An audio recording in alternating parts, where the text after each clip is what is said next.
Bang, coba bahas tentang Exco yang selalu menyindir mantan pelatih. Penasaran tanggapan Abang.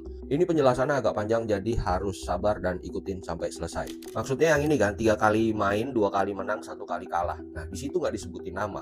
Berarti kita bebas mengartikan siapa yang dimaksud. Kalau menurut saya mengartikan 3 kali main berarti waktu lawan Australia, Bahrain, dan kemarin lawan Cina. 2 kali menang berarti waktu menang lawan Bahrain dan menang lawan Cina. 1 kali kalah yaitu waktu kalah lawan Australia 5-1. Saya mengartikannya adalah waktu di Australia dipegang oleh Patrick Kluivert. Yang kedua menang itu dipegang oleh Alex Pastor waktu menang lawan Bahrain dan menang lawan Cina kemarin. Nah, kemudian ini dikasih caption, sudah jelas mana yang berkualitas, kira-kira begitu ya. Jadi mungkin Pak Arya ini mau nyindir Patrick Kluivert. Jadi waktu dipegang Patrick Kluivert waktu main di Australia, Indonesia kalah. Waktu diambil alih oleh Alex Pastor waktu lawan Bahrain dan lawan Cina kemarin, Indonesia menang. Jadi sudah jelas kualitasnya. Mungkin begitu karena nggak dikasih nama. Kita bebas dong mengartikan apapun. Tapi netizen banyak yang mengaitkan ini dengan Sintayong. Oke, saya akan ikutin, kita kaitkan dengan Sintayong. Karena 3 kali main berarti kita ambil sama-sama 3. Di zaman Patrick 3, di zaman Sintayong 3. Nah, Indonesia bisa cetak gol secara produktif dan menang ketika Ole Romeni datang. Waktu lawan Australia, Indonesia bisa cetak 1 gol karena ada Ole Romeni, tapi nggak ada Pelupesi, jadi Indonesia kebobolan. Lawan Bahrain ada Romeni, ada Pelupesi, Indonesia bisa cetak 1 gol, Indonesia tanpa kebobolan.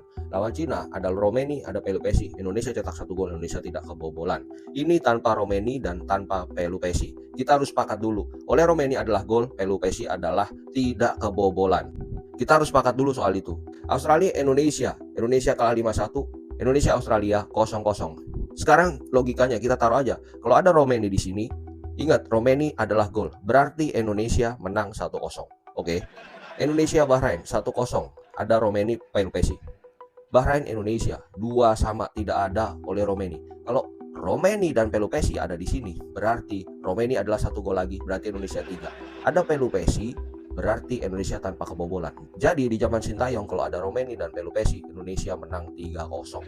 Indonesia Cina di zaman Patrick Kluivert 1-0, Romeni, Pelupesi. Di zaman Sintayong 2-1, kita kalah. Kalau ada Romeni berarti Indonesia yang tadinya 1 berarti cetak 2 gol. Kalau ada Pelupesi di sini berarti Indonesia tanpa kebobolan. Berarti Indonesia 2-0. Berarti 1-0, 3-0, 2-0. Tuh, bagusan mana? Yang hebat siapa? Yang hebat adalah rakyat Indonesia. Siapapun pelatihnya, kita tetap support tim nasionalnya gitu. Jadi sebetulnya nggak usah pusing lagi. Yang penting dari dalam diri masing-masing kita respect sama pelatih yang lama dan kita support pelatih yang baru gitu. Tetap jadi supporter timnas Indonesia. Yang penting timnas Indonesia menang. Misalnya katakanlah Pak Arya Sinulinga ngomongnya manis gitu, masyarakat senang. Tapi kalau tim nasional kalah terus, rontok kita, tetap aja kita sedih. Sebetulnya beginian tuh jangan ditanggepin serius. Ya anggap aja Pak Arya tuh sama kayak teman kita di tongkrongan yang suka ceng-cengan gitu, ceng-cengan klub favorit. Ya nggak masalah.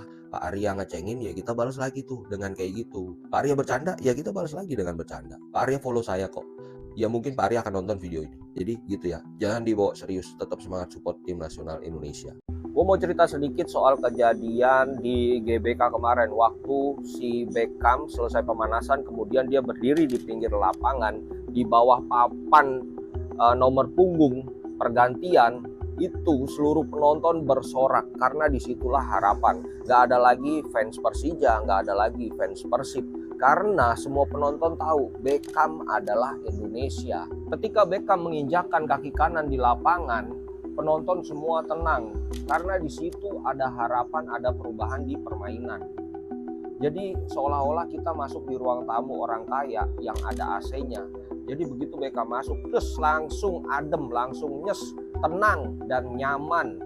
Bener aja kan, beberapa detik dia masuk, dia langsung kasih umpan ke Kevin Dix. Umpannya tuh kayak surat cinta tuh, ditulis dengan manis, kemudian disampaikan pelan-pelan dan tepat sasaran. Tapi memang sayang banget kayaknya cinta bertepuk sebelah tangan. Jadi eksekusi Kevin Dix ya nggak bisa jadi gol karena masih ditepis sama kiper lawan. Beckham mainnya ngalir banget kayak air. Walaupun back Cina kayak batu disusun, namanya air, dia pasti bisa cari celah nyelip-nyelip kemanapun dan nggak bisa terbendung. Ya mungkin Beckham hanya bermain sebentar, tapi gue yakin lah dampaknya akan jangka panjang. Postur Beckham memang kecil, tapi begitu dia masuk ke lapangan, dampaknya ke timnas Indonesia sangat besar. Kalau dilihat dari respon semua penonton, nggak ada lagi tuh terpecah dua. Makanya gue heran yang di medsos itu siapa? Seneng banget berantem, debat antara Beckham, Rizky Ridho, dan inilah itulah emang setan